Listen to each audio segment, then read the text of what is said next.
Yeah. Pro Fan Sports Podcast. Let's get it. Pro fans, tune into the program. Every single week, get the dope, fam. Sean on the mic, very flat too. Keep you updated, that's what we do. Pro fans, tune into the program. Pro fans, tune into the program. Pro fans, tune into the program. Every single week, get the dope, fam. Yo, what to do, everybody? It's your boy John Altidor with Pro Fan Sports Podcast, where the fans of the pros go back at you with my boys Vlad and Barry. What's good, guys? Not much, man. How's it going? It's going all right, man. What's up, fellas? Feeling good as always, and excited to be here and ready for another great episode. So we're on to episode 55, double nickel, as they say. Episode 55. That's Willie McGinnis episode. Yes, absolutely. Good one. I got Go ahead, Vlad. Vlad got one today. Well, I feel as though we should each do one so that we don't make it too long, you know what I mean? Mm-hmm. I got Brendan Spikes. Brendan Spikes. Also on my list. Yeah. Right. Since we're going linebackers. Well, since you can do two, Barry, since I know you probably have a list or something. All right, cool. Well, that works. So I'll do two. So I'll do Junior Seau. Oh, good one. I was gonna actually say that next if you didn't drop that. Okay. It's the beast. And I gotta say this one, Jason Williams, White Chocolate. Yeah, we don't usually do too much basketball, but Jason Williams, you can't miss that guy, man. No, definitely, man. That guy was a legend, White Chocolate. You seen his son? Problem on the court. You seen his son? I've seen him play a little bit. Yeah. I heard his son's pretty nice, and his son can hoop. His son is kind of like him. I don't know just like him, but he kind of got, their games are similar? Kind of, yeah. What? So he's got the handle and the crazy passes like J-Will did? You'll start seeing him in a few years. You know what I mean? When he starts hitting the college circuits and stuff playing like that. College ball and stuff. Mm-hmm. Oh, okay. Yeah, you'll see him on some platforms soon. Go ahead. You know what's funny about this segment? I started the segment and then Barry took it over. You remember when it started? I don't remember. Realize that. I don't remember. Funny. I don't remember exactly when it started, but I think it was somewhere in the 10s or maybe close to the 20s, and I started. No, I think it was the 20s. I believe. Was it like 26? I think it was 24. If I had to guess, I think it was like when it was it 24. Maybe was it earlier than that? I think it was earlier than that, and then I think I just said the name, and then I was confused about the name. I'm like what? Yeah. And he was like, no, it's that right there, and I'm like, oh, okay, that makes sense. and then we started doing it from now yeah. on, and then now it's a whole. Right. So now we got to keep this going all the way till 99, pretty much. It's Barry's segment now. Yeah, man. It's Right. I know. I've even been coming out with the list and everything. So it grew organically. Thanks for passing the torch, but Vlad, I appreciate that. I'm glad that you're willingly, being able to pass the torch and take one for the team, as they say. But yeah, man, on to episode 55. And as always, I'd like to invite you to please subscribe to this channel. If you're watching this show right now, make sure you're subscribing, pressing the bell notification, commenting, liking, sharing, whatever. That all helps out the channel. And please, you can follow us on social media. We're on all platforms. We're on Instagram, profans_sports. We're on Facebook.com/profansports, Twitter.com/profansports. And, of course, if you're watching, it's YouTube.com/profansports. Episodes drop every Tuesday, and the videos drop on Wednesday. So be on the lookout for that. And as always, we're going to be talking about the NBA, the NFL, MLB, NHL. We got a B-Money Lifestyle person. We got a question of the week. Let's get to it, man. First, we're going to go on with the NBA. there's a couple things happening right now, right? So Joel Embiid came back from what was it? From back injury, foot injury. Wasn't it his ankle or something? I think it was It a was leg injury. it was Right, some right. like It a was knee or either something. a knee or Mhm. or an ankle It was a bone bruise. The bone bruise. Yeah. on his leg, Yes, right? yes, yes, Yeah, yes, yeah, yes. it That's was a what it bone was. bruise. Yeah. hmm So he came back, Now the and MVP is back. well, is he back in the MVP discussion? Not yet. Or because I feel like I mean, I would say so. I don't think he missed too much time. So I mean, depending on how he plays, what moving forward will tell. But I mean, I think as of right now, he's still in the conversation. I would yeah, think. I mean, he came back and 76ers beat Minnesota, so that was a good game. Him and K Towns there going at it a few Right, times. those arch You rivals. know, Right, they so hate each other. they do So hate yeah. each other. Threw a couple flagrants out there. You know what I'm saying? You Oh see yeah. Joel Embiid rapping people out there. That was crazy. Yeah. No, that was awesome for sure. Right, and then we had since the last time we spoke, we had the Kevin Durant situation happen with Michael Rappaport, which kind of blew up this week, where we saw Michael Rappaport put out this thread of messages from Kevin Durant, pretty much going at him about a comment he made about being emotional, and Kevin Durant went into his inbox and started talking a bunch of stuff, making threats, you know what I'm saying? Kind of like dudes talk to each other when they're talking, you know what I mean? When they're not being friendly to each other type of stuff, right? And Michael Rappaport ended up publishing those, and it started out, it started a whirlwind of shit. It went from he's being, what was it, homophobic, misogynistic, all that kind of stuff. And since then, he's been fined $50,000 by the league for what happened. I know you guys seen it. What were your thoughts on it, if any at all? Yeah, I mean, I just was surprised that Rappaport put that out. Because those messages are private between him and KD, and him and KD has exchanged messages before. Those comments were definitely homophobic and sexist, but that's between him and KD. So I'm just surprised he put those out. Especially if I've had conversations with you before, like why you putting our conversations out?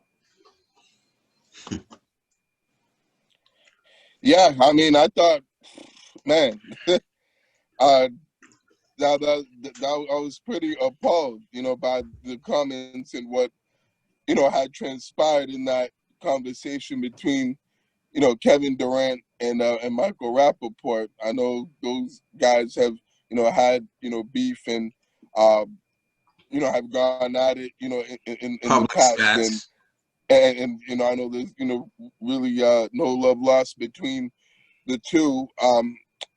But geez, when I saw those messages, I was blown away and amazed at the language that was used, particularly by KD. Like, I get that you hate the guy and you can't stand him and you despise him and you know and stuff, but the fact that he came at him like that was definitely overboard. And definitely, hey, that's who you have to draw the line. When someone comes at you like that. But at the same time, like, I don't know why Michael Rappaport put those messages out there. I feel like even Katie was absolutely wrong. What he said, that was totally disrespectful and unacceptable for him to use that language and say all those things that he said. Like, that's inexcusable. But at the same time, Michael Rappaport doesn't make himself look any better and is also wrong for putting those out. Like that's kind of like a a God code kind of. You crossed the line, man. Like right. That's like a man code kind of thing where it's like if I'm sending either one of you two like private messages and stuff like, and we either have like a disagreement and stuff like that, I'm sure we both of us would expect that either person wouldn't put those out on social media and put those out for the public to see, because that's a private conversation. It's an unspoken rule. You know what I'm saying? Man to man, you keep that a mano a mano, like among the two of you. That's confidential, information that doesn't need to be disclosed, to the general public. And unfortunately, it was. So I think it was unfortunate that it happened. And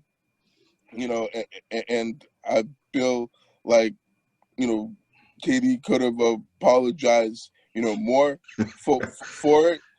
Did he apologize? I don't think he apologized. Yeah, right. I don't think he really apologized too much or much at all, about the comments that he said in the conversation with Michael Rappaport. So, yeah, it sucks, that got out, and everyone saw that, and just hope that it's a learning. People can use that as a learning experience moving forward, particularly those two guys. That you don't do something like that. You don't call someone those kinds of names, or you don't put someone on blast when they're privately messaging you, regardless of what that person had said to you. So just hope that those guys can like they say, live and learn, can learn from this, and and move on and move forward with their lives, and make them selves better people from this incident. I just wonder what Michael Rappaport thought he was like accomplishing by releasing those. Like, were you scared? Like, did you think like he might either been scared, or John, he must either been scared, or he must have thought that this would make KD look bad and mess up his it's reputation and put him like down and stuff. I thought maybe that's what he would be thinking from. I mean, obviously that's one of the reasons why he did that.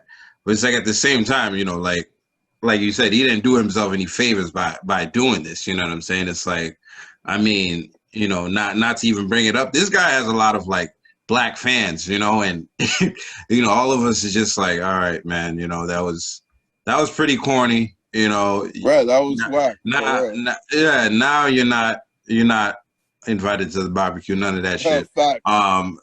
You know what I mean? It's like, definitely not invited to the Pro Fan Sports barbecue. You know what I'm saying? You were in the Friday series and stuff like that. But now it's like, we don't like you. You know what I mean? Because right. Nah, I'm not going that far. I think I don't disagree. Like I told you, like I said already, there was no point of pointing that out. Like, there's no way. Right. No way somebody's, what I mean? Like, just like, I don't need to repeat it, but unacceptable to put those messages out. Right. You're like, absolutely. But absolutely. But it's Michael Rappaport. He's mad cool. See, I think he lost a lot of cool points, man, after that.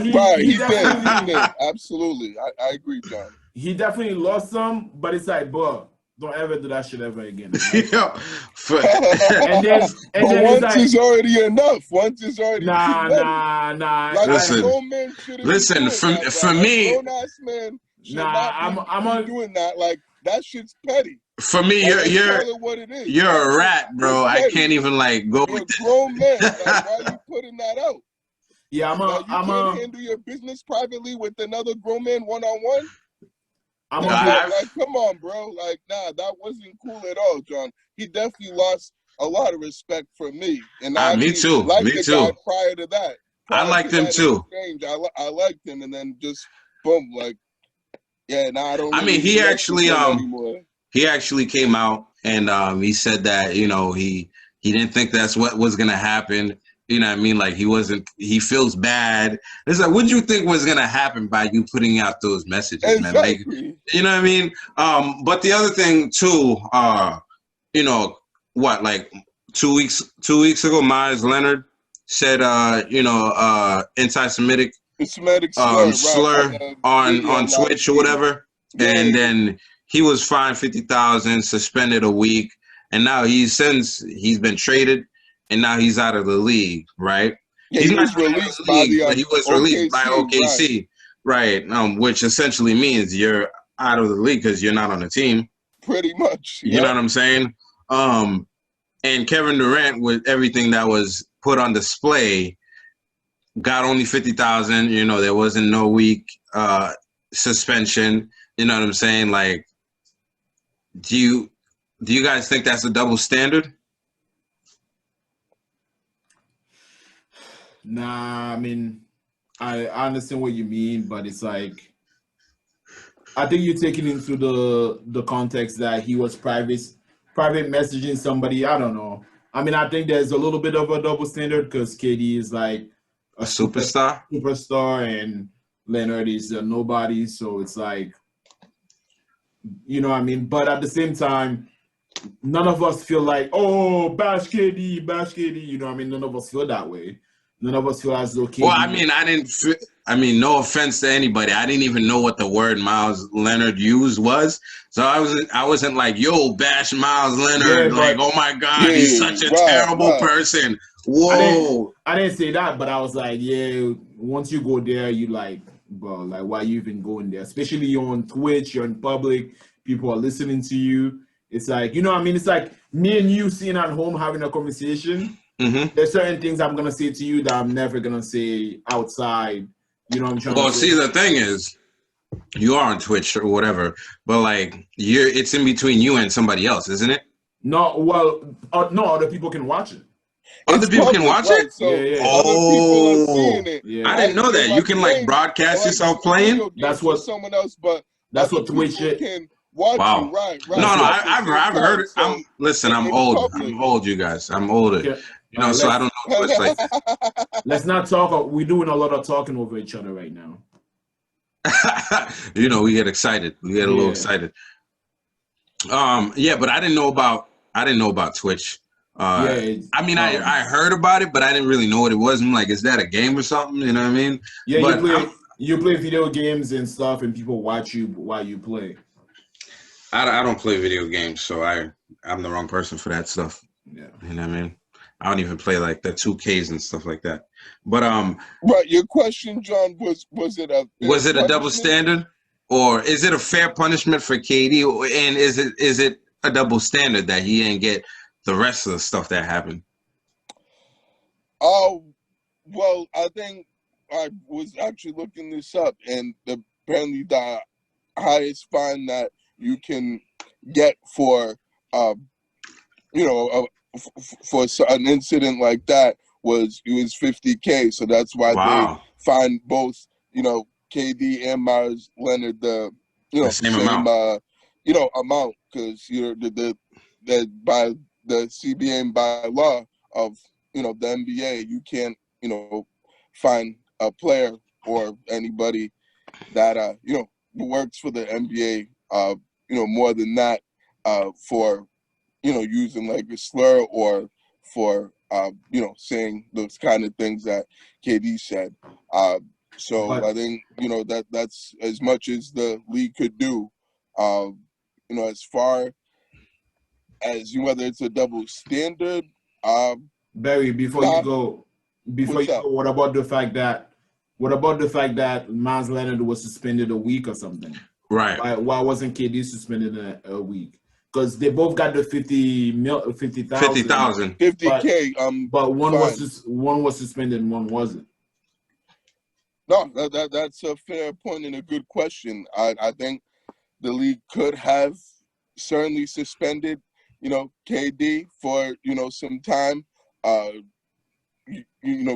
he, gets back to the court, they could have, suspended him for a few games just to kind of, send a message to the rest of the players that, hey, if you do this stuff and say these kind of things to, people, that's not okay. You are going to, suffer the consequences and get punished for it. So they, could have done that, and I would have, been okay with it, and wouldn't have been surprised. And so you're right. I think it's a little disappointing that the league didn't come down more on KD, to set an example for, the rest of the players in this league, particularly with everything that's been going on with the, social injustice, issues that we've had in the country within the past year.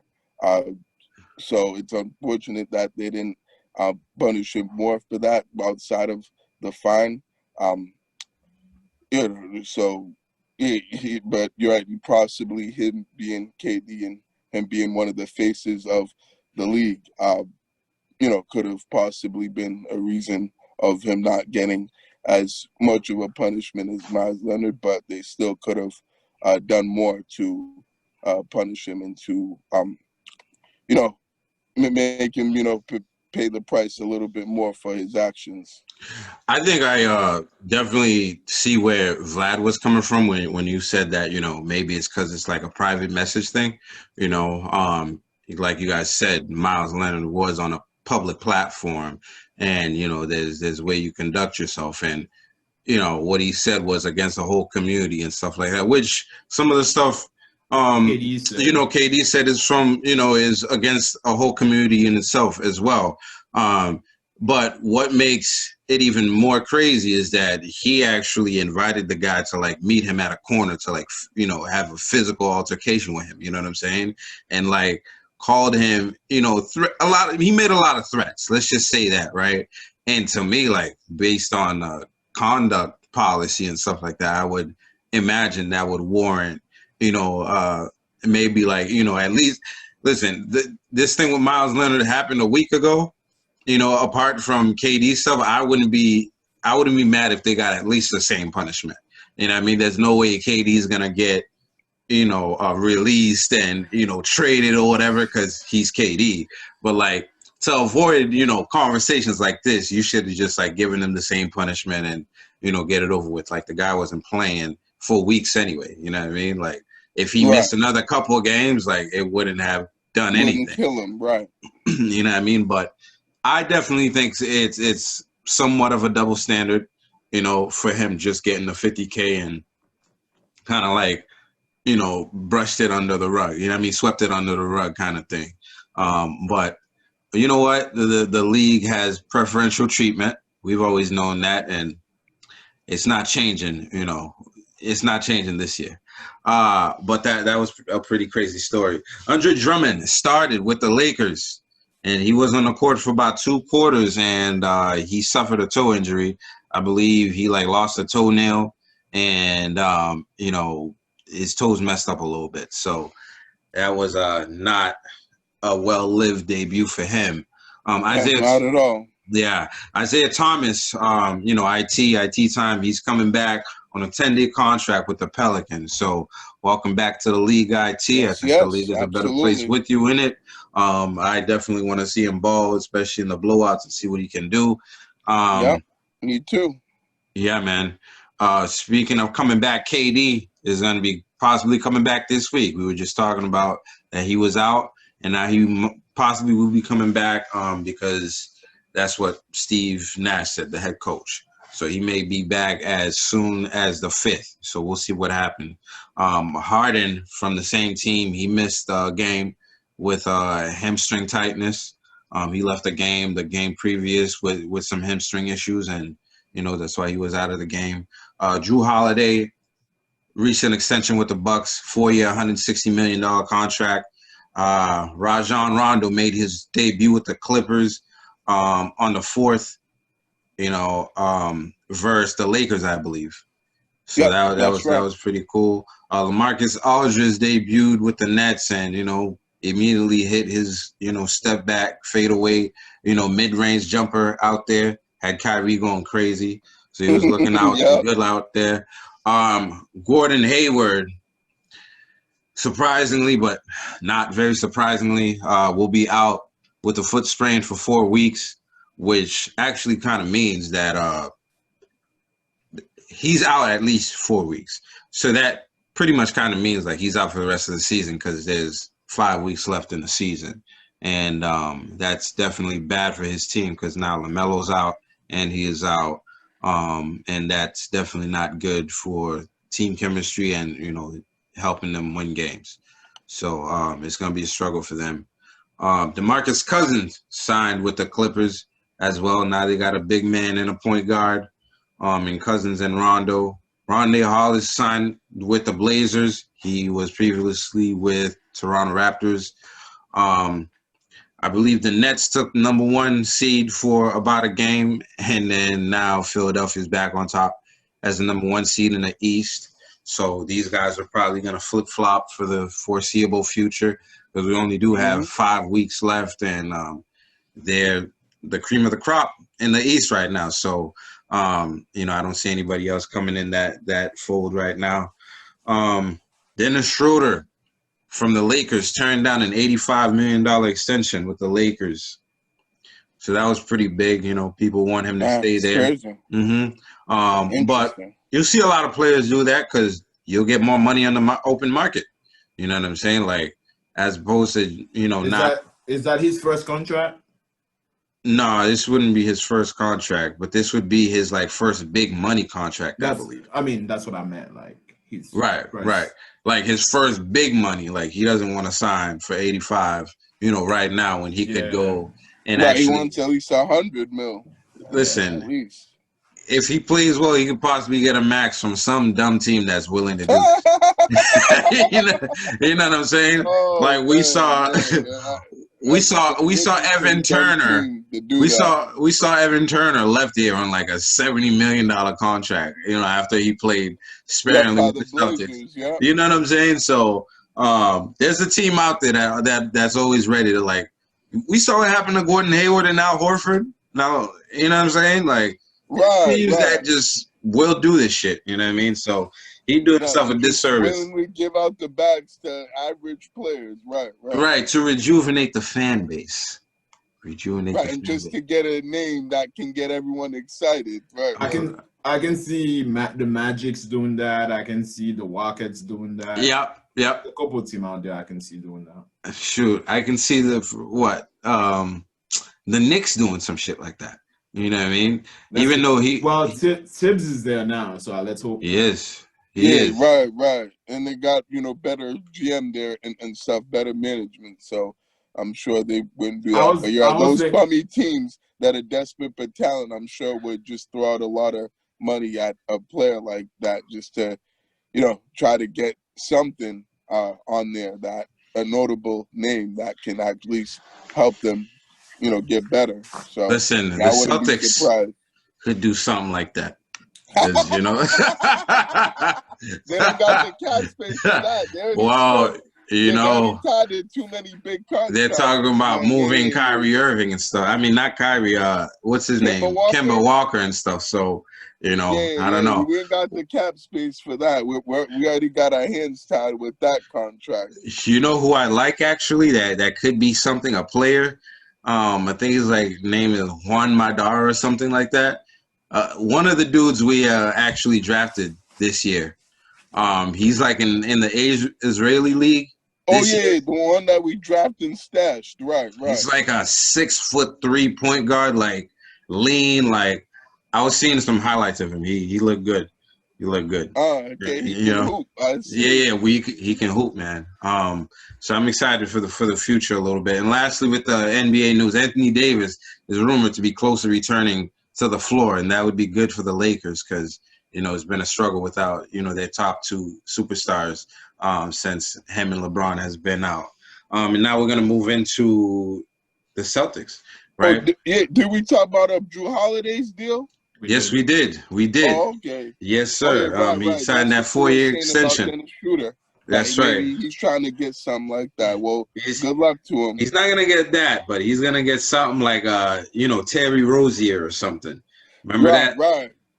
He could do that. I could see that. Yeah, man.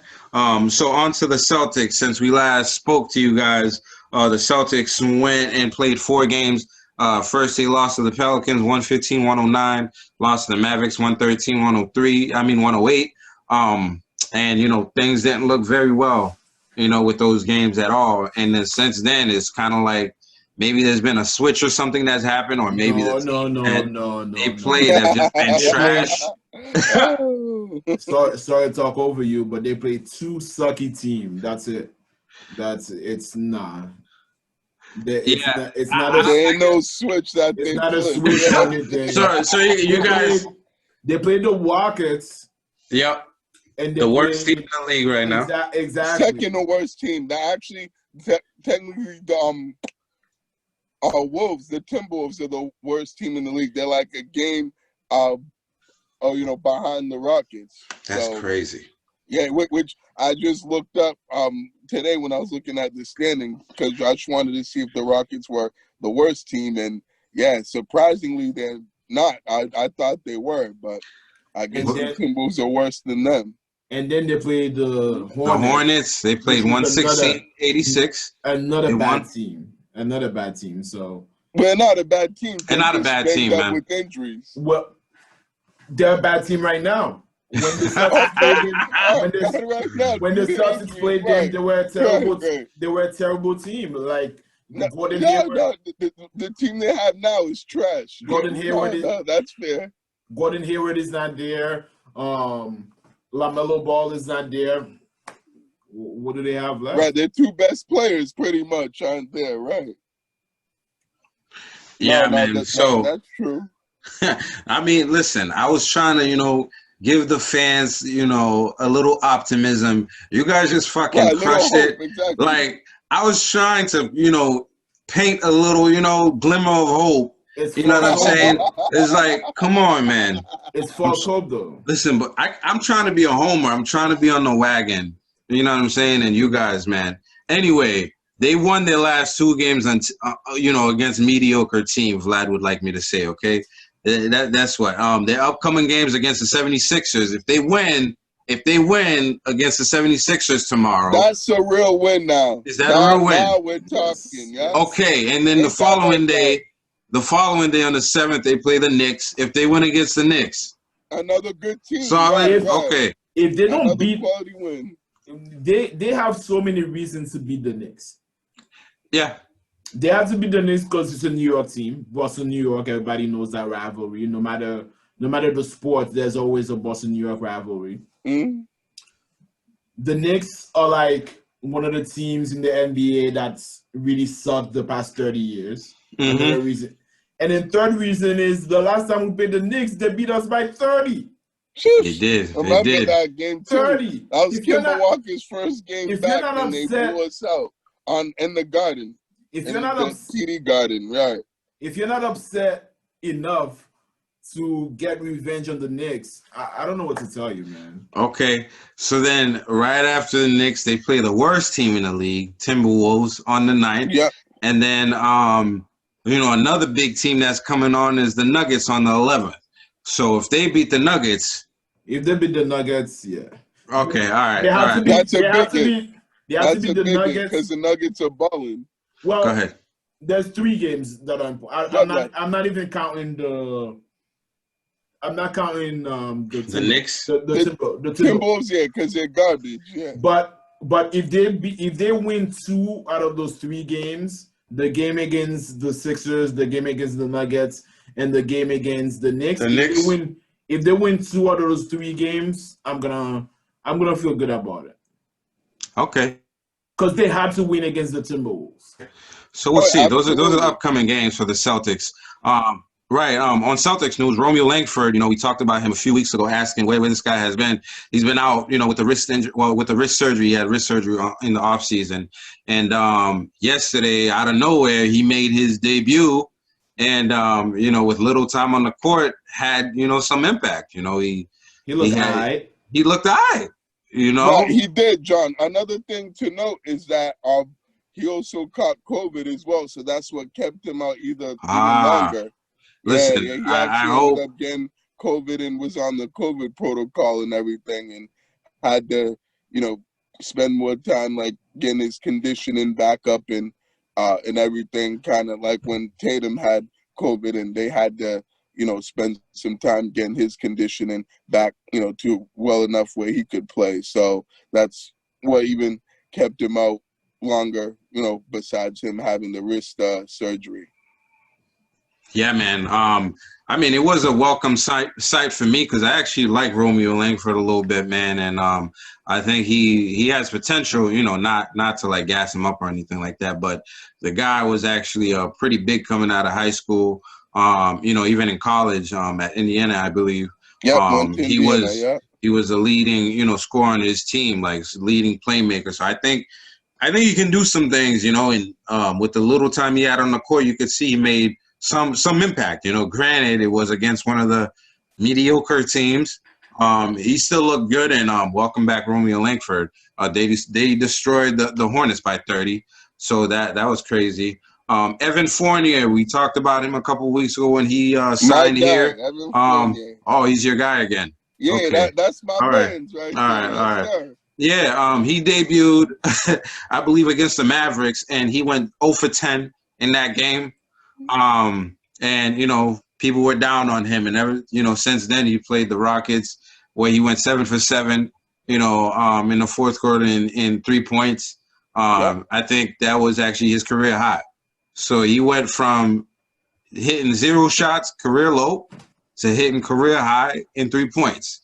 And then about streaky. Right, and then in the Hornets game, it seemed like the guy figured himself out, and he looks like he's going to be like a piece that's going to help us out a little bit. What were your thoughts on looking at him, pretty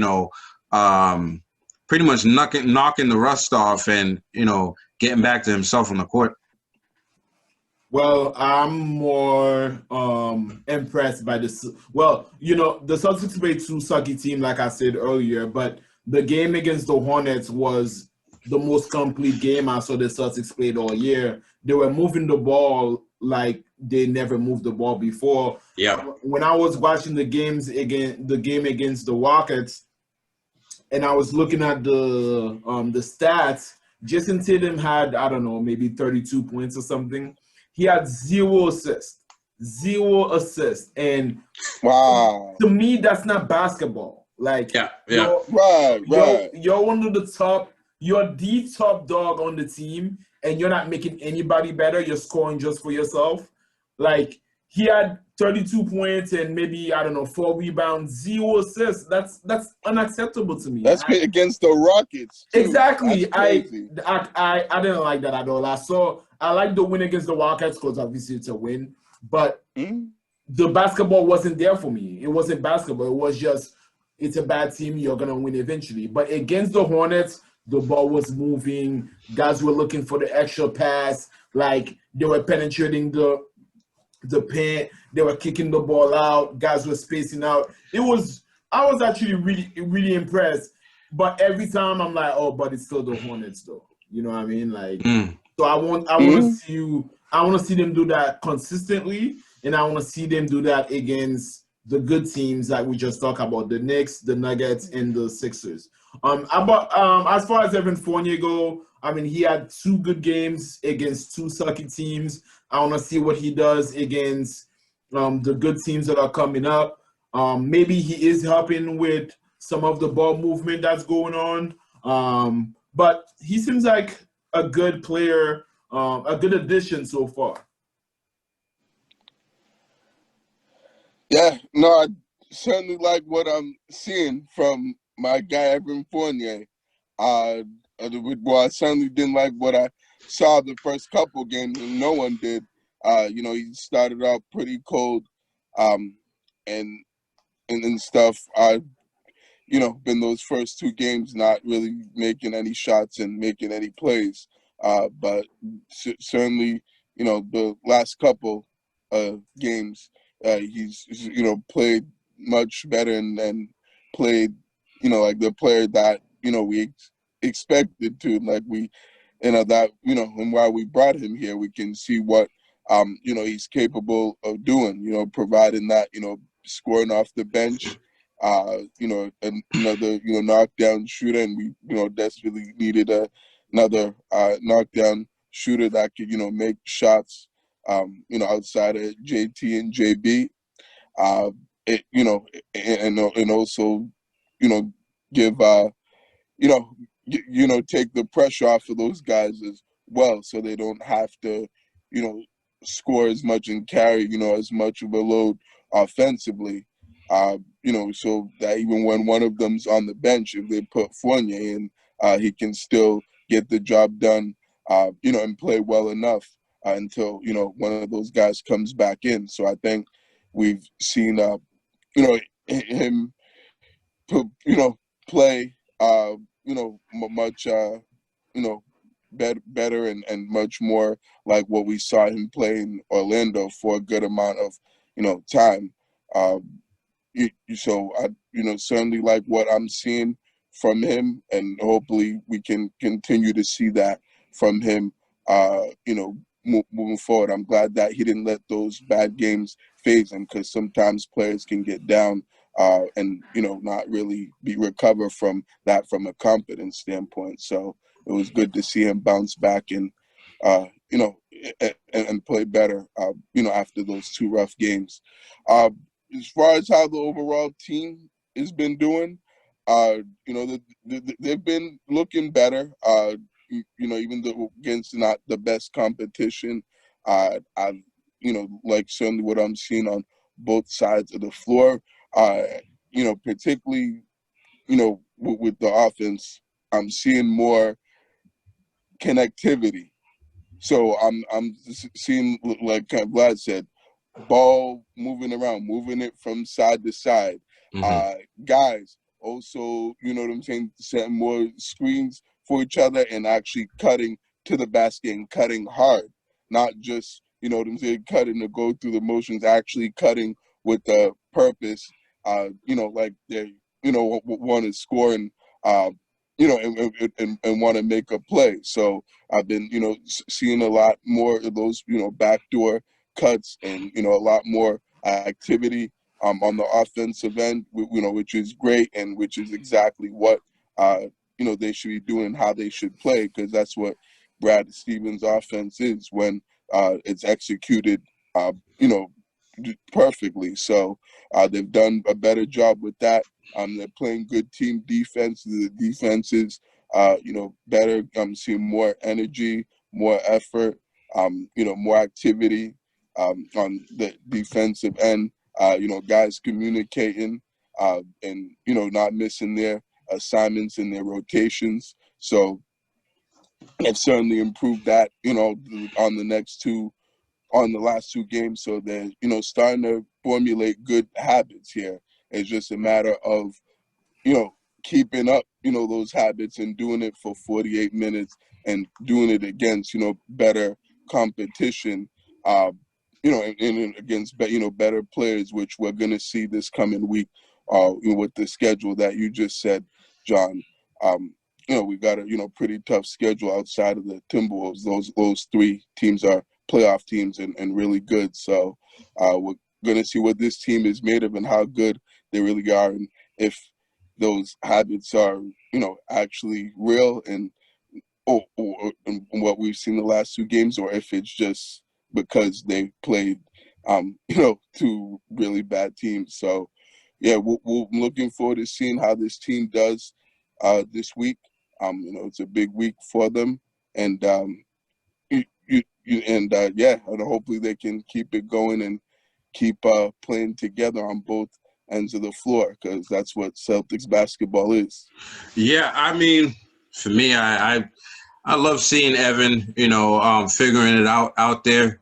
I think he's a guy that needs to know where he needs to be on the floor, to succeed. You know what I'm saying? He's not a guy that's going to come in and take over stuff and start doing things on his own. He's a player that built himself up. He's been in the league for a while, and, he's done it through his routines. Like, if you look at his shots, it's almost pretty much like the same shots all the time. You know what I'm saying? Like, he knows exactly where his sets are and where he's supposed to be to get the shots that he needs. You know what I'm saying? And I think he mentioned that a little bit in his press conference, and I think it took him, those couple of games to actually figure it out, and he figured it out in the seventh, in the fourth quarter when he hit 7 3-pointers. You know what I'm saying? And it looked like it just leaked into the next game against the Hornets. He looks like he knows exactly where his spots are, and he's hitting them. You know what I'm saying? And more often than not, when he gets the ball, he's going to be wide open, and he's a guy that can make those shots for sure. And I think he's a person that's going to help this team out a lot, just because he can make those shots, which is why, Danny Ainge traded for him. Definitely disappointed in the debut there. You know what I'm saying? I'm like, just our luck. This is who we traded for. Come on, man. Just our luck. Danny, you know what I'm saying? Guy that's supposed to be a shooter and can't even make any shots. Right, because I texted him like, "That's your guy, Barry." Like, this is, right. Like, that's the dude you were saying that he was nice and he can hoop and stuff. Right, and I remember that. As far as the Celtics go, it looks like they're starting to figure some things out. Like Barry is saying, they're starting to use Robert Williams the way he should be used. Yes. Like, the players look like they all understand what Robert Williams is starting to be. He's all over the stat sheet. You know what I'm saying? I think we all wanted him to start, and we've all seen the potential all year. Start him. And now, since then, he scored 20 points in that game against the Rockets, and then 16 points against the Hornets. You know what I'm saying? He had 100% shooting against the Rockets, and then, he did pretty well against the Hornets as well. You know what I'm saying? It looked like the guys are trying to create easy shots. Like Vlad was saying, the assist numbers, I think they broke their record against the Hornets or something like that with like more than 35. During the game, when I saw the game,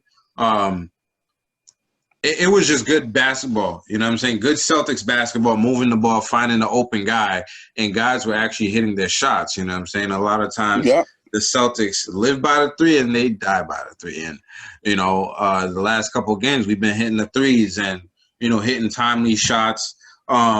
Jaylen Brown, who left the game early in Houston, came back and played well. Jason Tatum continues to play well, but it looked like, they were making an effort to pass the ball. You know what I'm saying? Like, they know they can get their shots, but you got to get your teams involved. And listen, right, like we're saying, teammates more. That's a good point, John. Like we're saying, guys are trusting the players around them, and and are actually playing team basketball. Hopefully we can see that, because that's the key. Those guys have to be locked in and have to be buying into playing team basketball. Right, like we said, LaMelo Ball and Gordon Hayward is out. So that means it's the path gets a little easier for us when it comes to like playoff seeding and stuff like that. You know what I'm saying? And we'll have an easier time. But at the same time, we need to definitely gel a little more. I don't put it past the Celtics to, go on a run and do some crazy stuff. You guys know we've only had more than a 2-game winning streak like twice this season.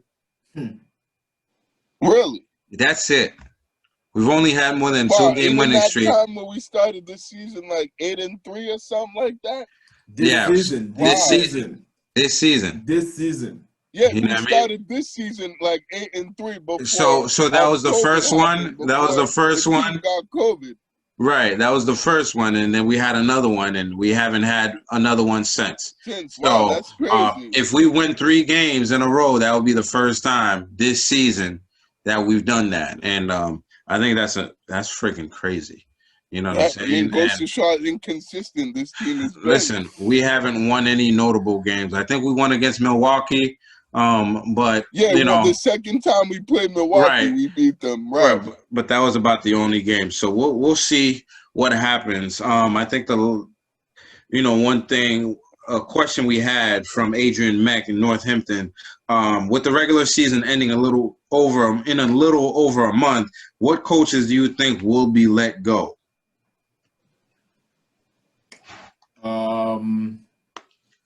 Brad Stevens will still have his job For sure. Yeah, don't think Brad Stevens is going anywhere, guys. Like, 'cause I feel like they ask those questions because they want us to tell them Brad Stevens. Like, that's what they want to hear. They want us to say, fire Brad Stevens. nope. Get him out of here. Mm-hmm. I don't know, honestly. Over the weekend, I saw people were talking about Steve Kerr. Wow. Wow. That's a hot take right there. Ooh, Steve Kerr. Wow. They were I didn't think of that. They were talking about Steve Kerr and how they're very disappointed in him and the job that he's doing this year. Mm-hmm. Their team got blew up by the Raptors over the past week. And it came to my mind a little bit. It came through, and I was like, man, Steve Kerr is doing a pretty bad job right now. You know what I mean? I'm not saying he'll be fired, but he's not looking good right now. Mm-hmm. And if he has another season like this, you never know. I don't know exactly who's gonna get fired this year. I mean, the guy from the Rockets, he just got the job, so I doubt they'll fire him. Salas or whatever his name is. Yep, Steven Salas. Yeah. Yeah, I don't know. What about you guys? What do you guys think? I got a couple. I think somebody like Luke Walton. He was actually on my list. Might definitely be gone. You know, somebody like Scotty Brooks or somebody. I was gonna say him too. Yeah. Scotty Brooks sucks. Yeah, right. He's overrated. Since they lost that 3-1 lead against the Warriors, Warriors, and the way that team went after that, I was like, I know a lot of time NBA teams like to hire coaches that wear somewhere good, but I don't know. I don't like. You know, somebody else, Steve Clifford, like the Orlando Magic dude. Yeah, because that team is fucking trash, bro. Right. Well, they traded everybody now. I'm sure he's definitely gonna go because they've just completely cleaned house and had a fire. They need a new start.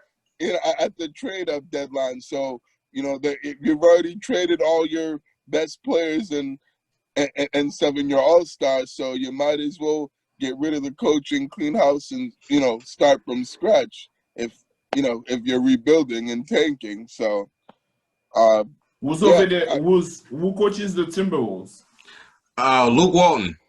No. Luke Walton coaches the Kings. Sacramento. Yeah, my bad. They got that new coach, the assistant from the Raptors. That's he's pretty new. Brian He's Saunders pretty new. Flip Saunders' son, he got fired in the middle of the season. That's true. So he's an interim coach.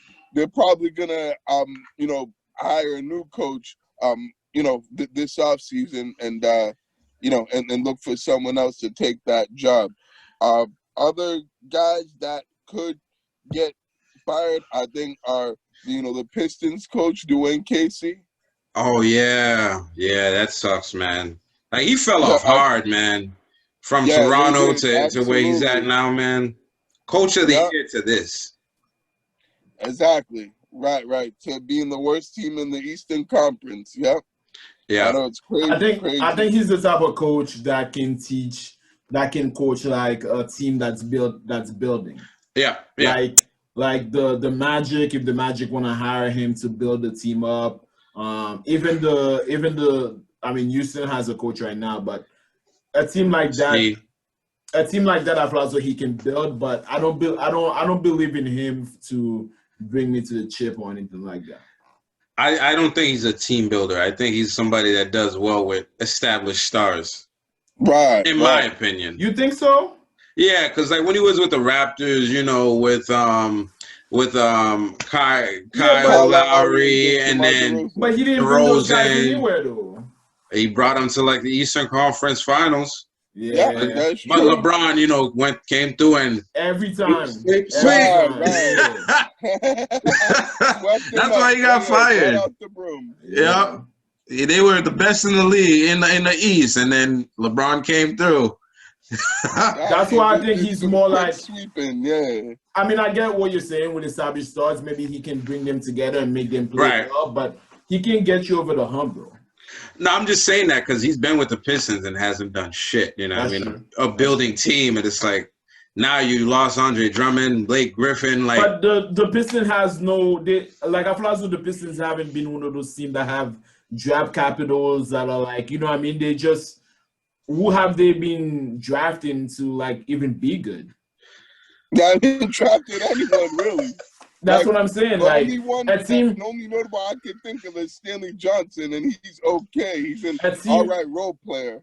a team like the Magic has draft capitals. They can draft people, you know what I mean? Then maybe Listen. we can build that. But You know who they had? They traded.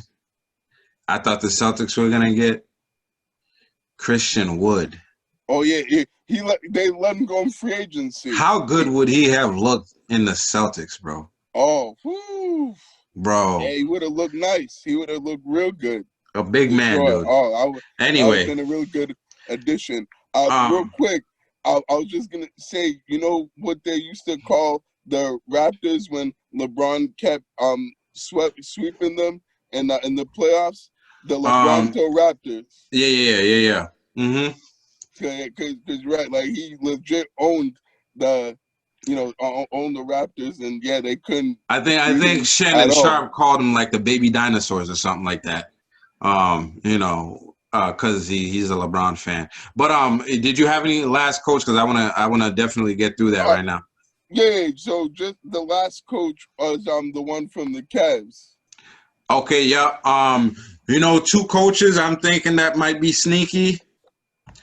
Mike Budenholzer and Nick Nurse.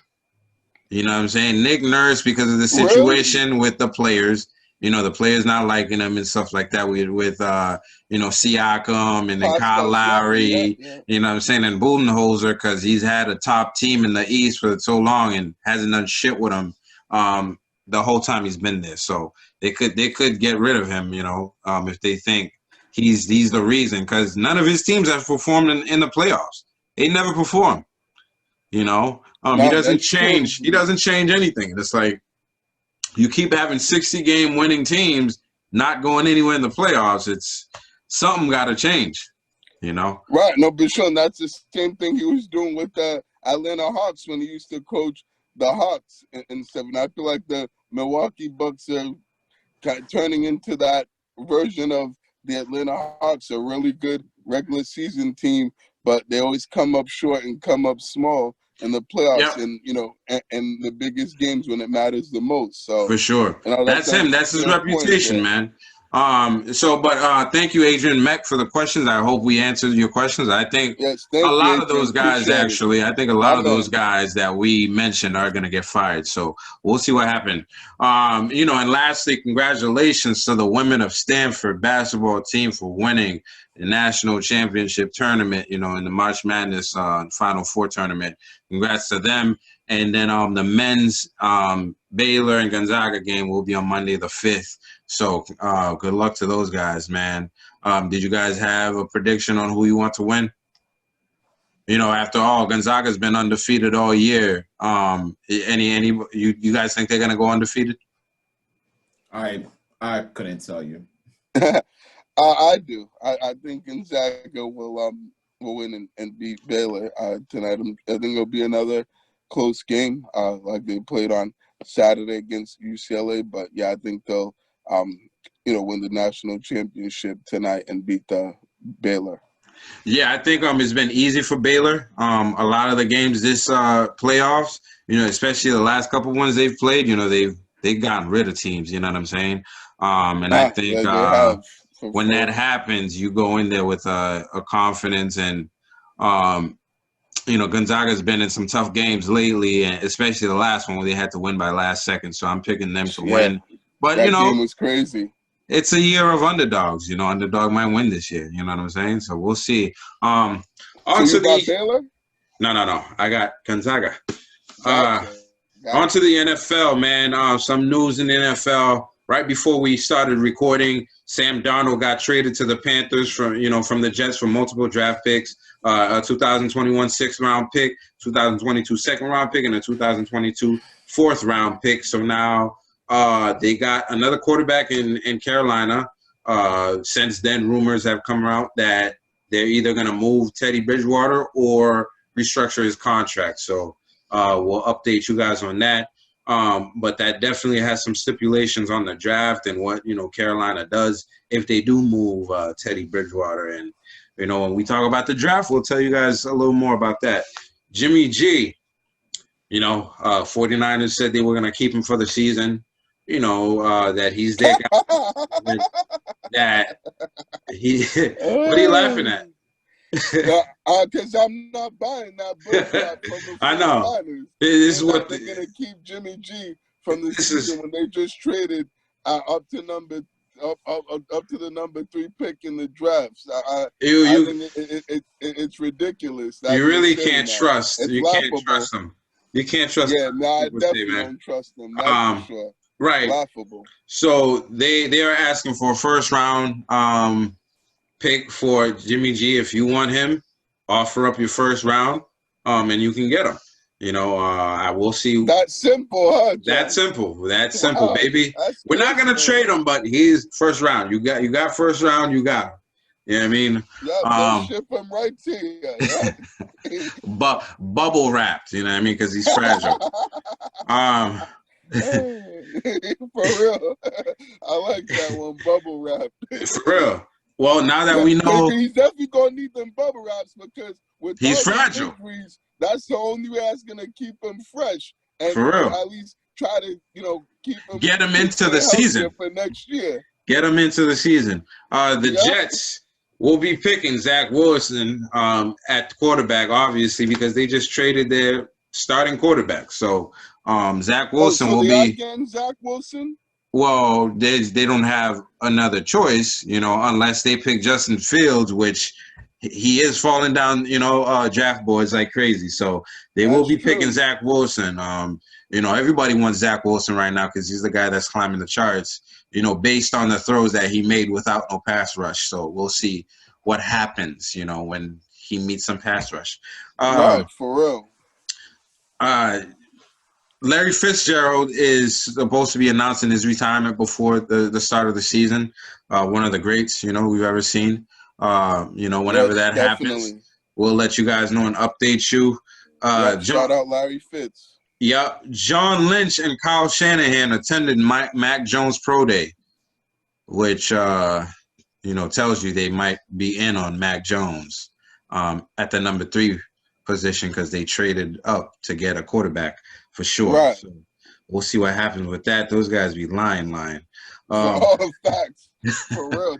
They're so bad at lying, it's funny, John. Man. That's why I keep laughing every time you say a bit of news from the 49ers, because you're right. They're like the worst liars in the NFL. That's for sure, man. Justin Fields, a quarterback that was supposed to be second overall prospect in the quarterback position. Now he's falling down charts. He had his pro day. He ran a 4.4, made every throw out there. A team's going to get lucky to get him. The Houston Police Department is investigating after complaints were filed concerning Deshaun Watson. We don't know what those concerns entail. We'll let you guys know. Jalen Hurts from the Eagles, the starting quarterback, the supposedly starting quarterback, he's going to change his number from number 2 to number 1, which he previously wore in college. And he previously wore number 2 last year. So now he'll be number 1. The Bucks and Antonio Brown are not close on a contract. They still haven't signed him. AB still out there. And you imagine AB went from like a shitstorm last year, lawsuits all over the place, to winning a championship, and now he's waiting for a team to sign him again. Like, we don't hear about AB. There's no court proceedings. The league is not suspending nothing. We don't hear nothing. Seems like you got it figured out. He's going back to the Bucks. He ain't leaving his man Brady. So you know that. He'll be back there eventually. I'm not worried. Right. Tyler Lockett agreed to a 4-year, $69.2 million contract with the Seahawks. You know, the great Seahawks What got receiver. He's paid? going to stay there. He got paid for sure. The Falcons will play a game in London in Hotspur Stadium this coming season. We'll let you guys know exactly what game those are. In some Patriots news, Belichick and McDaniels were at Mac Jones Pro Day. Yeah. You know, it's rumored that Mac Jones is going to go number 3. I don't know if they plan on, you know, making a trade with the 49ers, but they were at the Pro Day. They didn't go to Justin Fields' Pro Day, which is somebody else they're linked to, but maybe that's like a smoke screen. We don't know. We'll see what happens. The draft is in 24 days now. 24 days. You know, as far as like the draft, have you guys thought about, you know, the draft and who you guys would like, you know, what you guys think we should do with the number 1 pick? I think we should pick a cornerstone defensive lineman. I remember the last time we picked a cornerstone defensive lineman was when we traded the last time we drafted a cornerstone defensive player was when we that Vince Wilfork? No. When we traded Richard Seymour to the Oakland Raiders, and we got the 9th or 8th pick in the draft, and then we drafted Jared Mayo. Number 10 pick. Number 10 10th pick. Yeah. Yep. And we drafted Jared Mayo. So I think that's what we should do with the 15th pick. Draft somebody either on the defensive line or the linebacker core. Most likely the defensive line that's gonna be on your team for the next 10 years. Somebody like that. That's what I want. Yep. Barry, what do you think? I mean, I would like to see them get a quarterback, since that's what they need. That's the biggest need on the team, you know, and I want to see them address that, you know, in the draft, since they haven't addressed that in free agency, really. So preferably, I, you know, would like to see them do that, but the only way for them to do that is for them to trade, you know, up in the draft and get one of those top picks, and you know that's, you know, more than likely not going to happen, but we never know. But if they don't do that, I think they're gonna go defense. I agree with Vlad. They'll probably get you know, like either a linebacker or you know, or another, you know, pass rusher, another like the end or something, and you know, add to that, you know, the defense that, you know, they already have and they've been building on this off season, you know, with all the guys that they've picked up in, you know, free agency, and with the you know, opt-outs coming back. So I think he'll probably go defense at 15, but I would like to see a quarterback, you know, being drafted, you know, with that pick if you know, he doesn't decide to go defense. Yeah, I mean, listen, I hope we package something to move up in the draft and get a quarterback myself, man. I think I definitely like, you know, Fields. I like one of those 5 guys for sure. You know, just because we need some rejuvenation, you know, amongst the fan base. We need something, right? Man. And absolutely. Listen, with the moves that the Patriots have made, it tells me that they're not planning on being mediocre, right? And Facts. If you're not mediocre, it means you're gonna pick later on in the draft as opposed to, you know, the first half of the draft. You know what I'm saying? So you got all those players, you know, package some picks, move up, you know, and possibly make a nice pick at quarterback, which we've never done before, but we've seen them do stuff they've never done before this year. So they can do it, and package something and get a young guy in there to take over, you know. I think, you know, if we bring somebody in to learn the system right off the bat, as opposed to coming in from somewhere else trying to learn, it's going to be a lot better for us. But I definitely like to see a young guy. But if not, you know, because since Carolina just got, you know, Sam Darnold, that means, you know, Carolina possibly might not be looking for a quarterback in this draft, you know, and they pick before the Patriots. So might mean we have a chance at somebody good, you know, because I don't see them, adding another quarterback on top of Sam Darnold and Teddy Bridgewater now, right? And if they trade Teddy Bridgewater, I think it would be a disservice to them because you're pretty much making the position weaker. You know what I'm saying? Because you don't know what you potentially have in Darnold.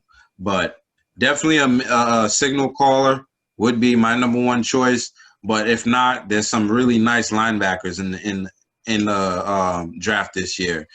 Somebody like a Micah Parsons, I like a lot. So that's the name I keep hearing. I've seen some highlights on him. Has some character issues and stuff like that, but other than that, he looks like a cornerstone, like Vlad was saying, and I wouldn't mind seeing somebody like that. We know, if anything, Belichick knows how to make defensive picks in the first round. I think if he does go defensive player, he'll bring us somebody good. So, that's going to be it for the NFL segment. We're going to get into the MLB. So the MLB, they actually decided to move their All-Star game and draft from Atlanta, Georgia, after voting restrictions were passed in Georgia. I read up on it. I know a little bit of what's going on, but do you guys have any idea on that? And do you guys think the league is making the right move? Oh yeah, for sure. I mean, the voter suppression has been going on for a long time, and that's how they keep the oppressed from voting. You know what I mean? The people that are the people that have to work harder to get a voting registration card or something to vote are the people that don't have time to go ahead and do that, you know what I mean? And those are the people that they're trying to prevent from voting. So I think it's a great move by the MLB. And it's a shame for the NFL because one of the key people that was behind that law was Arthur Blank, the owner of the Atlanta Falcons. So it's a shame for the NFL, and it's a win for the MLB.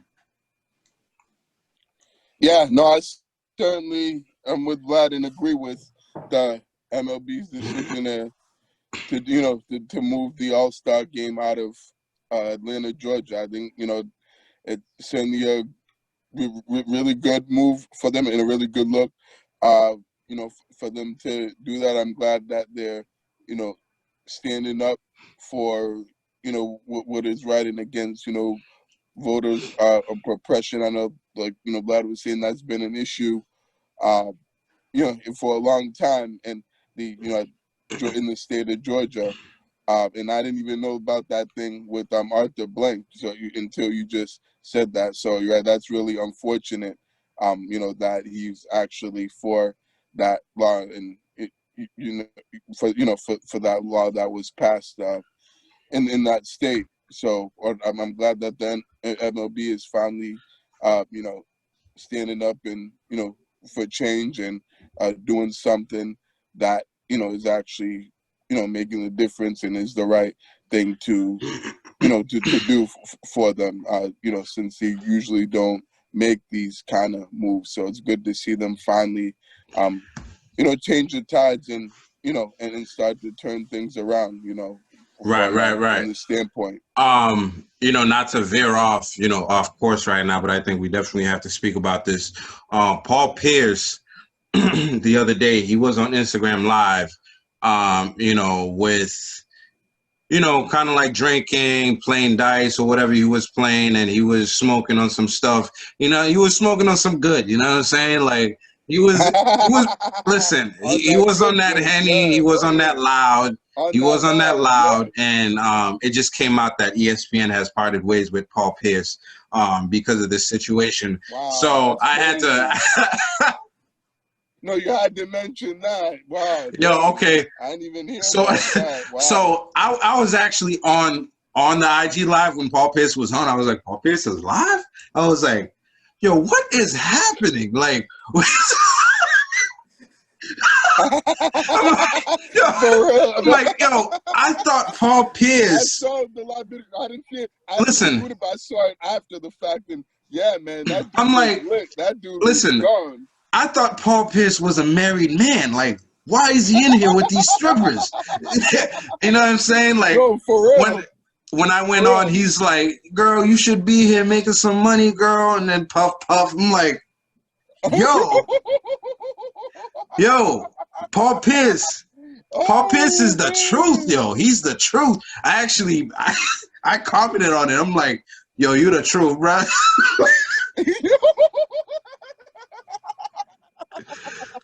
Yo. You posted that? You said that on his live? Yes, I said that on his live. And that's awesome, John. That is awesome.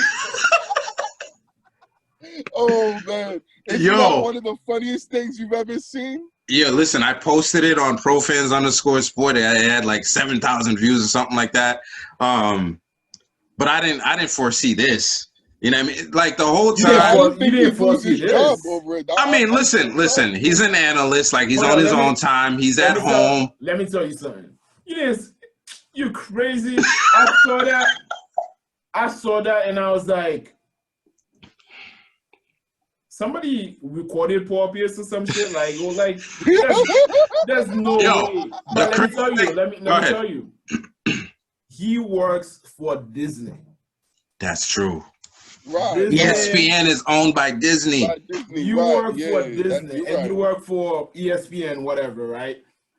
Yeah. The smoking thing, I think, could have passed. I think it could have passed if they were smoking, right? They could have been like, okay, we're going to suspend him for, I don't know, a week or something like that. But you had the girls dancing in the background, and this dude was like, yo, whatever. I think he said, Nico, you could have came here and make some money. Make some money, girl. Yeah, one of his homegirls is saying, bro. I was like, yo, you could have came through and make some money, girl. Make some money, girl. Like, stop playing. But where you at? If you in LA, come through right now. You know, be out here. Like, what you doing? Go ahead. Oh man. What was I gonna say? Barry talked so much I forgot what I was gonna say. No, my fault. Dang, no, you were talking about Paul Pierce. I know, but because he works for ESPN Disney. I forgot. I had it the point, but now it is. Damn, my fault, Vlad. I made you lose your train of thought. It's all good. Fault. Barry was lit, man. Barry was lit. But Paul Pierce was lit, and y'all know I gotta say this. Paul Pierce was living that B-Money lifestyle. Oh, dude, the B-Money lifestyle stuff keeps changing. I don't understand what. I thought it was like people doing good out there because he just got left. Well, it's also people enjoying themselves and having a good time and having fun and living their best life and living life to the fullest. And having strippers and in the house, and he had a barber. His house. Apparently, it was his friend's house. He had a barber. With his friends. This is what Vlad was gonna say at his crib. Yeah, go ahead, Vlad. So I think Paul Pierce has some troubles with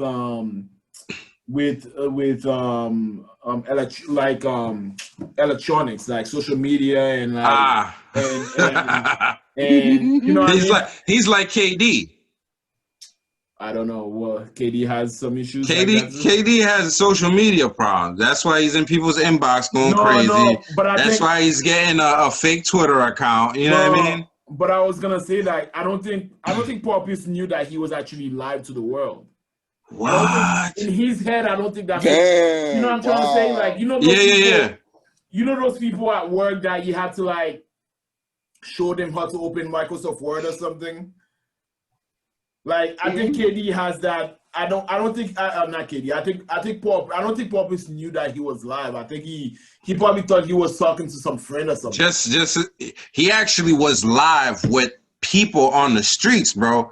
I heard, yo, what you doing? You getting lit? Like, I heard a young person say that on his live.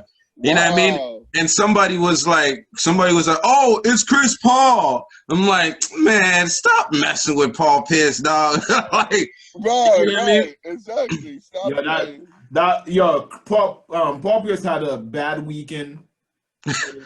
turned into a bad Monday. Like, Actually, it looked like a good weekend, you know. Nah, Yeah, no. he looked like he was having a good old time.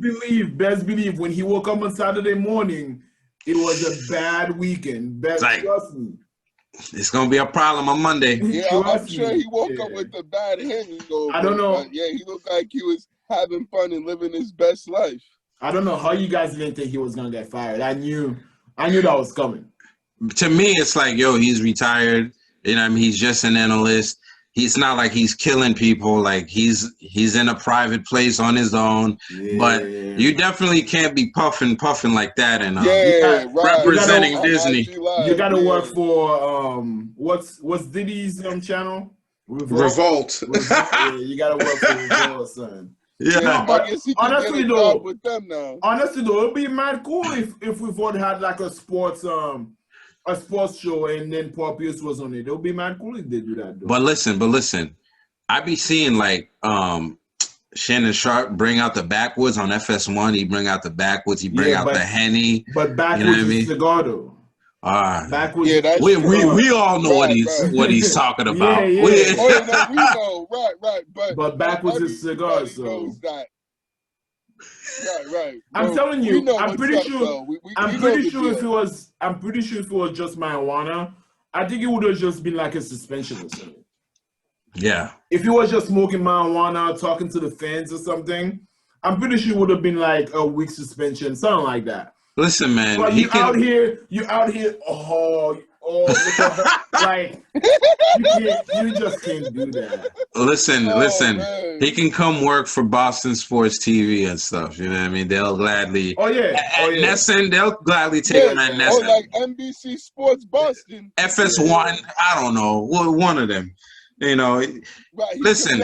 Celtics analyst. Or something he's still a multi-millionaire, so we'll see about that. Let's get back into my fault. Let's get back into the MLB. So, from what I gathered, you guys definitely think the MLB has done, a good job of moving the All-Star game and the draft, because definitely the moves that Georgia is making is to suppress voter rights and make sure pretty much they don't want the voters to be heard, right? We saw what happened this year when, the red states wanted, the incumbent to stay in office, the measures they went at to make sure people wasn't voting, you know what I mean? The accusations about dead people voting and all that stuff. So now they're making a move to actually accomplish their goals, which is make it hard for people to actually go out there and vote. They've put certain stipulations on, people that have to do absentee ballots and mail-in ballots. And they've put restrictions on how long the window of time would be open for people to actually vote. So basically, they're trying to discourage people from voting. And, it's just whack. A lot of people say, Atlanta is like a brown city, like it's a lot of black people, which it's going to take away from our people being able to profit off the games, the All-Star game and stuff like that. But at the same time, it's like, do we really want to profit off that if our voting rights is being impeded on or whatever? You know what I'm saying? Like it just doesn't make sense. And shout outs to the MLB, man. More MLB news. Absolutely. Yeah, the Mets and Nationals games postponed due to COVID protocols, so they got games being postponed. COVID is still a thing, people, and we're going to be dealing with it for a while unless people start getting vaccinated. First week of the season. Right. First week of the season, the MLB struggled a lot last year with this, and it doesn't look like it's going to change. First of all, these teams are huge, and they travel all the time, so it's just going to be a problem all year unless people get vaccinated and get back to real life. The Red Sox played a 3-game series versus Baltimore and were swept. And I believe that's the first time that's happened. They played a 3-game series at Fenway and they got swept. And it's the first time it happened since 1948, which is not good. They lost to the Orioles 3-0, 4-2. And then 11-3. They have upcoming games against the Tampa Bay Rays, 3-game series, and Baltimore Orioles again. So we'll see what happened with the Red Sox. For now, they didn't start off the year Not off at right. all. So Garbage. it looks like it's going to be a struggle for the Red Sox all year. Yeah. Oh yeah. Picking up right where they left off. We'll update you if they show any signs of life. Okay. Yeah, pretty much. Yeah. Exactly. Good point, John. Yeah, because Red Sox are just they're a joke now. So I don't want to talk about them too much because they don't deserve too much time on this podcast. So It's we'll funny. leave it at that. Before the season started, somebody named Enrique Hernandez, you was talking about, like, I don't care. Like, we have a good team. Like, we have a really good players in this ball club. Like, when Chris Sale's come back, we're going to be, crushing it. I'm like, yeah, all right, buddy. Oh, well, Enrique Hernandez said that. He said that. Oh, man. And then, boom, right out of the bat, 3-game sweep against the worst freaking team in the league. In baseball. That's how it works. Oh man, that's funny. That's hilarious. Some NHL news: the Bruin games. They've had some games. They played the Devils and New Jersey Devils. They won 5-4. They played the Penguins twice. They lost 4-1 and they won 7-5. Brad Marchand came back in the lineup after missing time due to COVID protocols. And he scored a hat trick his second game back against the Penguins. Tuukka Rask will be out, for the foreseeable future. We don't know when he's going to be coming back. We'll update you guys on that. Halak, the next goalie was placed in COVID protocol. So Dan Vladar, yeah. Vladar, he's going to make starts for the Bruins. So it's not looking good. That's crazy. And he's a rookie. Right, he's a rookie. Hopefully he has that Tom Brady effect where he just starts stopping everything and takes the team on his back. You know what I'm saying? They're going to need to, because Halak actually caught COVID, so he's going to be out for a while. Right. So they have some upcoming games against the Flyers. They play them twice, and then the Capitals, and then the Flyers again. So Flyers 3 times, and Capitals once before the next podcast, which should be episode 56, comes out. And we'll keep you guys updated on that. And finally, we're going to go into the Be Money Lifestyle Person of the Week, man. Who you got for us? So, yeah, I got a person who is becoming more and more popular, these days. They just recently won a big, heavyweight fight in the UFC and is looking to, continue his, dominance in that sport. So that without further ado, that person is Francis Ngannou. Ooh, heavyweight champ, UFC. Right. Yes. Yep. So, Cameroon. Let's get it. Well, home country. Let's go. Yeah, for real. I know, awesome. So, reason why I put him, as the Be Money Lifestyle Person of the Week this week, it is because I actually learned more about, his background and more on, his story and, as far as how he left Cameroon, and then felt like he was, obligated to in order to, get better opportunities and get, into boxing and, into MMA. So it was, he was recently on the Joe Rogan podcast, and, he pretty much came out and said that, he, told his family that he was, leaving Cameroon, but he couldn't tell them where, he was going because, where he had to go, before, leaving Africa was a pretty dangerous, place and, in a place where he couldn't really tell anyone. So he, had to, leave some money with, his sister, for like emergency savings and stuff. and then he, left Cameroon. He went to Nigeria. Spent a little bit of time there, and then as he was, kept fleeing and going to other countries like Niger, among other countries, he had to deal with a lot as far as, like dealing with police and border patrol. Because in Africa, you can only You're buried. you need a visa to be in certain countries. If you don't have a visa, then you can't be in in a certain country. And he didn't have a visa on him, so he had to go through a lot as far as getting by without a visa in order to continue his flee out of the country. Uh, he was saying one of the things he had to do was to avoid getting his valuables stolen from him, because there'd be a lot of people that would try to steal his valuables and money from him, take anything they could get.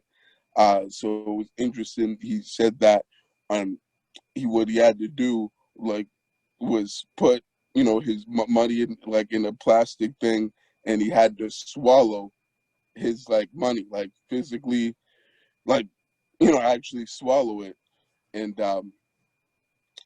just so that he didn't lose out on the money, because if he didn't do that, then they would, he was gonna get his money, among other things, stolen from them.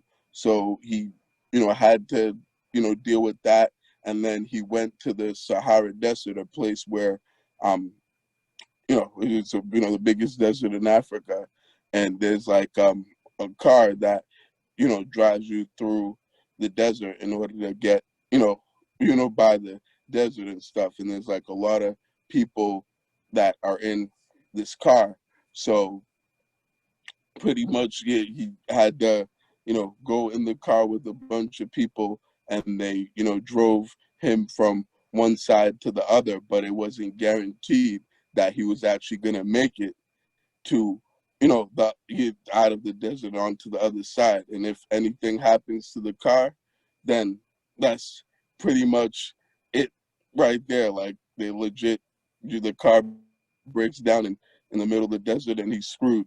So he'd be in the risk of dying and being without food and water, since there's the middle of a desert and there's nothing there. So just him going through the adversity that he went through in order to get to the point where he's at now. I just wanted to recognize him for it. And since being a fellow African myself, I know it's a lot, and it's really hard to be able to deal with the corruption and everything that goes on over there. So I just wanted to give him a shout out for being able to deal with that and still continue to keep pushing forward and get to where he's at today. And being one of the biggest UFC fighters in the game right now, and getting better as we speak. So with that being said, congrats to Francis Ngannou being the B Money Lifestyle Person of the Week, and that's definitely that B Money lifestyle. Word. Shout out to Francis, man. He had one of the best knockouts I've seen in a while. Yeah, he did. Against Stipe Miocic. Shout out to Cameroon too, because they, Africa has three stars now, in the UFC champion. Yes. So shout out to Africa for breeding some warriors. And that's gonna be it for us for episode number 55. Until number 56. If you're still listening, thank you so much. Please make sure you subscribe, push the bell notification, comment, hate, likes, whatever. We're here for it all. And we'll catch you on episode 56, man. Peace out. Peace. Have a good week, everybody. See y'all next week.